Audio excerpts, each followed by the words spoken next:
बचन बाबूजी महाराज, भाग तीसरा, बचन सातवां। आगरा, 5 फरवरी 1938, बसंत पंचमी। नाम रसायन की बराबर कोई रसायन नहीं है। जिसको भक्त शिरोमणि बनना है उसको नाम के रस में रसना चाहिए। अनहद राग सुने घट अंतर, नाम रसायन रसन रसी।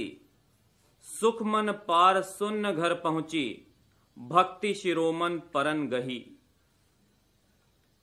जिसको भक्ति शिरोमन परन यानी प्रण गहना है उसको नाम रसायन के रस में रसना चाहिए। नाम रसायन के बराबर कोई रसायन नहीं है। जोगियों की रीति के अनुसार कर्म करने और कायाकल्प या कोई और कल्प करने और दवाएं खाने से संत मत के अनुसार भक्त शिरोमणि नहीं बन सकता है। नीचे के 3 चक्रों की कार्रवाई और अभ्यास में शारीरिक बल की आवश्यकता होती है और उसके मुतालिक कोई खास अभ्यास के लिए कल्प वगैरह करने पड़ते थे।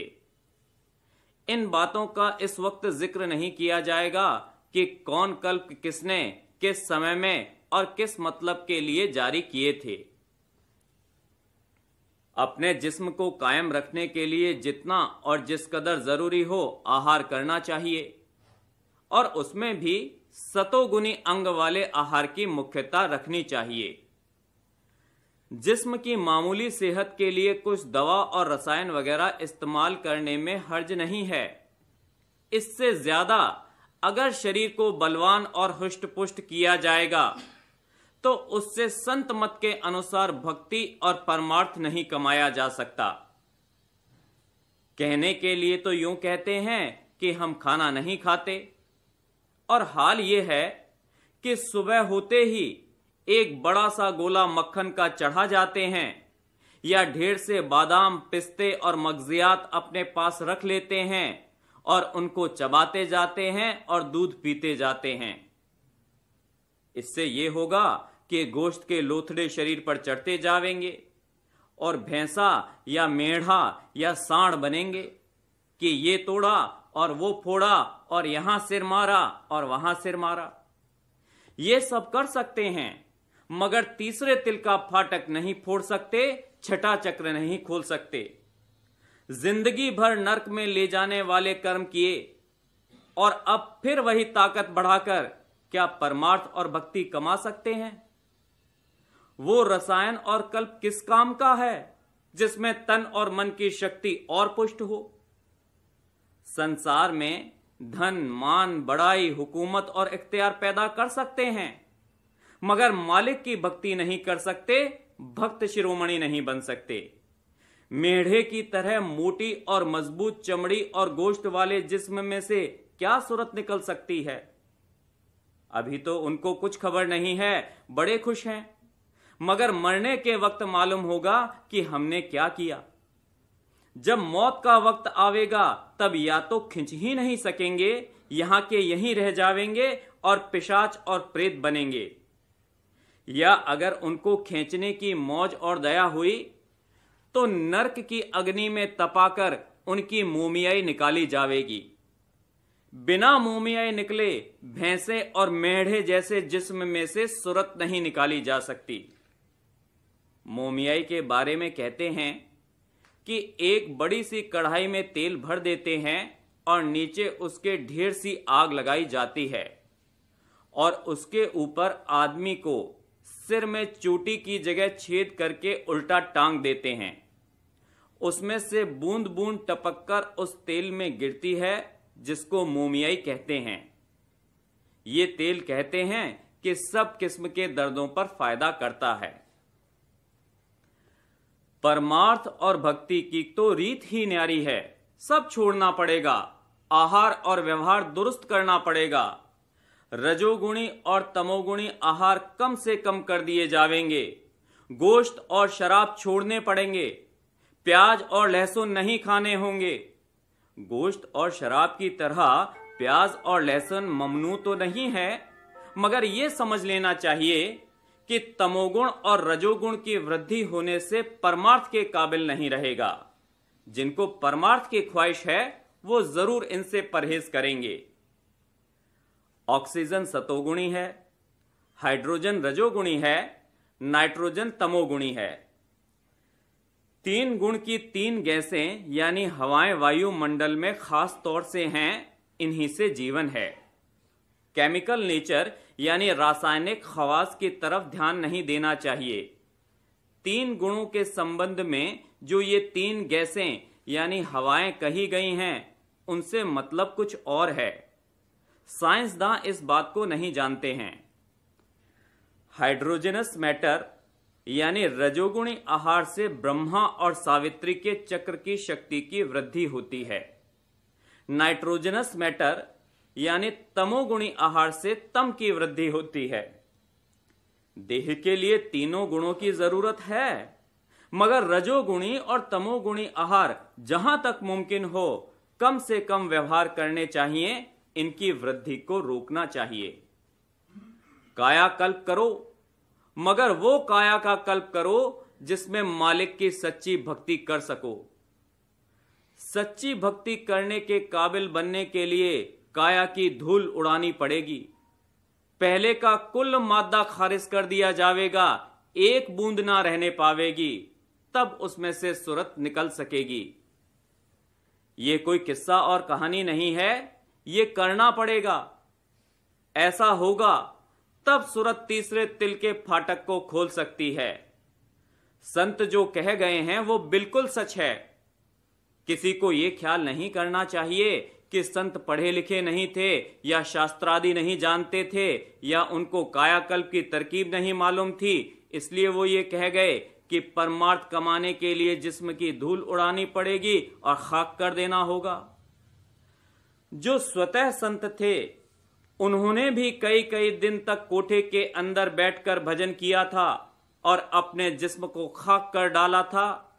तो क्या ये यूं ही था? हुजूर महाराज पहलवान तो नहीं थे, मगर अच्छे जिस्म के थे। जब स्वामी जी महाराज के सन्मुख आए और उपदेश लिया तो बाद में अपने जिस्म की क्या हालत कर दी, वो एक फोटो जो हमारे पास रखी हुई है उसको देखने से मालूम हो सकता है। महाराज साहब बड़े हट्टे कट्टे और पहलवान थे।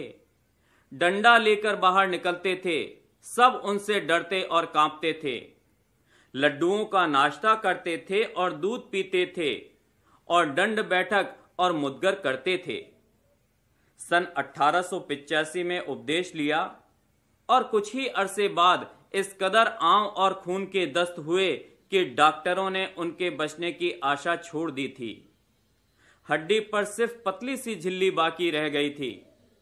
पहले का खून एक एक बूंद निकल गया, तब फिर नया खून आया।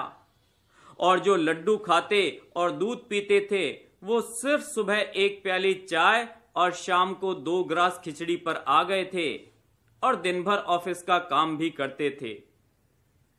जब इस तरह का कायाकल्प होगा तब सूरत निकलेगी और अंतर में शब्द की धार यानी कि अमृत की धार प्रकट होगी।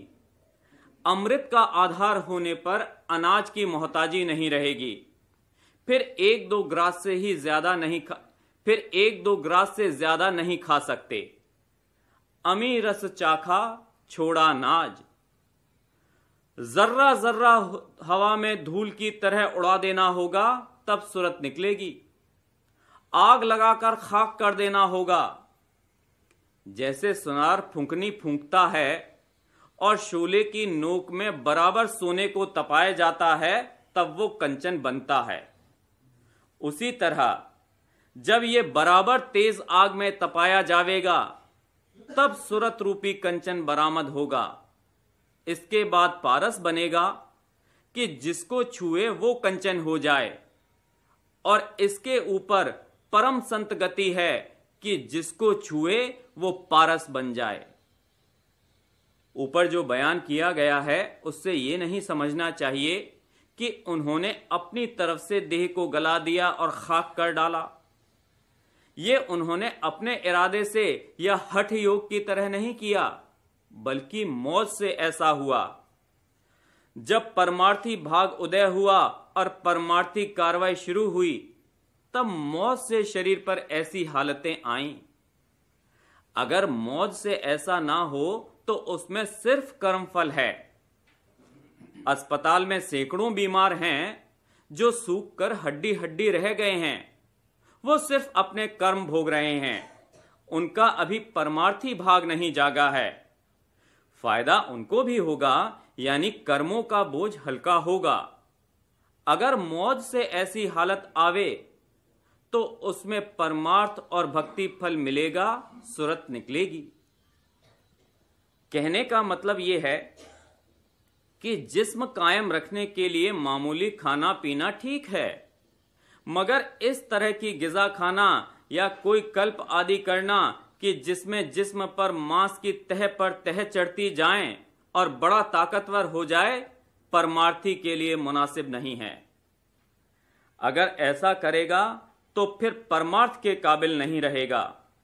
इस कदर स्थूलता आ जाएगी कि उसमें से सुरत नहीं निकाली जा सकती, उसको नर्क की अग्नि भोगनी पड़ेगी।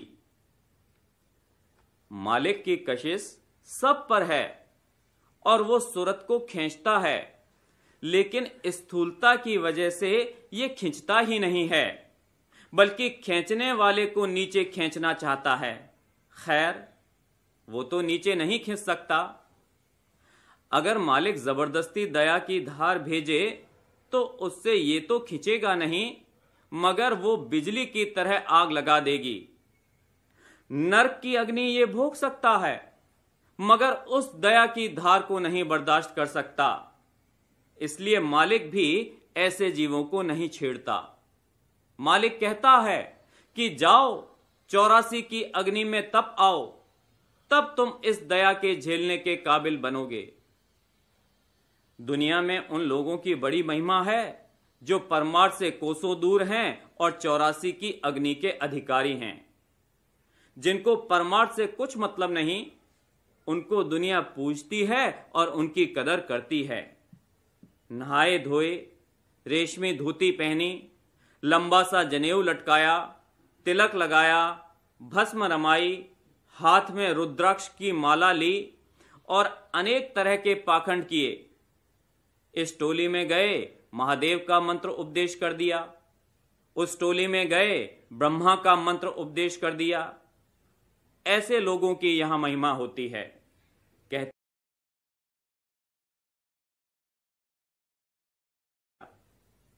ये परमार्थ है या मस्खरापन है?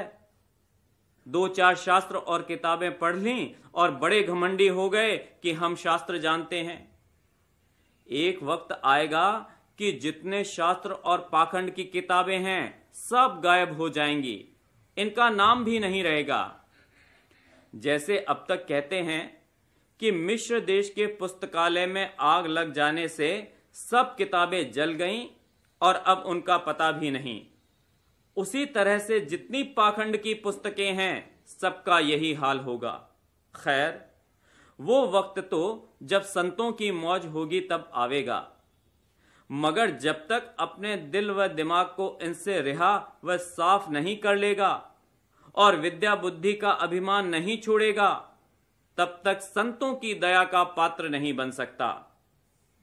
यहां की विद्या और बुद्धि ने परमार्थ की जड़ काट दी है। हे विद्या तू बड़ी अविद्या, संतन की ते कदर न जानी। संत प्रेम के सिंध भरे हैं, तै उल्टी बुद्धि कीचड़ सानी। संतन प्रेम लगा प्यारे से, उनकी सूरत शब्द समानी। इस देश की सब विद्या और बुद्धि परमार्थ से दूर ले जाकर पटकने वाली हैं, सब पाखंड हैं। विद्या गुरु उपदेश तेरे भले की कहूं, और विद्या पाखंड तेरे भले की कहूं। दुनिया तो अंधी है ही, मगर जो लोग की संतमत में शामिल होकर भी पाखंड करते हैं और पुराने टेक को नहीं छोड़ते, उन पर अफसोस आता है। कई तो ऐसे हैं जिन्होंने नाम ही बदल दिया है। राधा स्वामी नाम की बजाय कुछ और नाम लेने लगे हैं। भला उनका कैसे उद्धार हो सकता है और कैसे उन पर मालिक की दया आ सकती है? अपने हृदय की पटिया पर से सब नाम और टेक मिटाकर जब तक गुरु की शरण में नहीं आवेगा और वो इसके हृदय की पटिया पर सूरत से राधा स्वामी नाम नहीं लिखेंगे, तब तक अगर स्वामी जी महाराज भी चाहें तो इसका उद्धार नहीं हो सकता। इसी तरह गुरु की निस्बत भी उन लोगों का ऐसा ख्याल है कि गुरु पुश्तैनी होना चाहिए। क्या गुरु भी जुलाहे और बूचड़ की तरह पुश्तैनी होते हैं? जिस घर में एक बार गुरु प्रकट हुए, क्या उसी घर में गुरु के बाद गुरु चले आते हैं? जुलाहे का लड़का अच्छा जुलाहा हो सकता है और मुमकिन है उसका पोता और भी ज्यादा अच्छा जुलाहा निकले, मगर यह जरूरी नहीं है कि गुरु का लड़का भी गुरु हो और पोता भी गुरु हो और पुष्ट दर पुष्ट गुरु चले आते हो। ये सब पाखंड, मक्कारी और झूठी टेक है कि हम तो गुरु के लड़के और पोते ही को गुरु मानेंगे। सांसारिक रीति के अनुसार पिता और पुत्र के नाते से गुरु नहीं होते हैं। वो नाता सुरत और शब्द का है। शब्द का भंडार यानी सत्य पुरुष राधा स्वामी पिता है और उसकी धार पुत्र है। जिसमें वो सुरत है वही पुत्र है, हर एक में वो सुरत नहीं है। हर गुरु की स्त्री राधा जी नहीं हो सकती। ये बात सही है कि गुरु के घराने के लोगों की अजमत और बुजुर्गी है, मगर वो क्या है और किस दर्जे की है और उससे दूसरों का किस कदर फायदा हो सकता है, इसको भी समझ लेना चाहिए। ये भी कोई नियम नहीं है कि गुरु के घर में फिर गुरु नहीं आते। धनी धर्मदास जी के लड़के चूड़ामणि संत थे और एक कबीर साहब का बेटा कमाल था जो ग्रंथ चुराकर ले गया और अपना अलग मत जारी किया और धनी धर्मदास जी का मत नहीं चलने दिया। धनी धर्मदास जी बड़े धनवान सेठ थे और खूब रुपया कमाते थे, मगर जब कबीर साहब के पास आए तो एकदम से सबसे चित्त हट गया। कहने का मुद्दा यह है कि संत मत में केवल सुरत और शब्द का नाता है। जिसकी सुरत जागी है उस पर मालिक की खास दया है। जो नाम की रसायन के रस में रसेगा वो भक्त शिरोमणि बनेगा। सो ये भी फरमाया है कि अपने जतन से कुछ नहीं होगा, मालिक की दया से सब काम बनेगा। उसी की दया से एक दिन उस देश में बासा पावेगा जहां सदा बहार और बसंत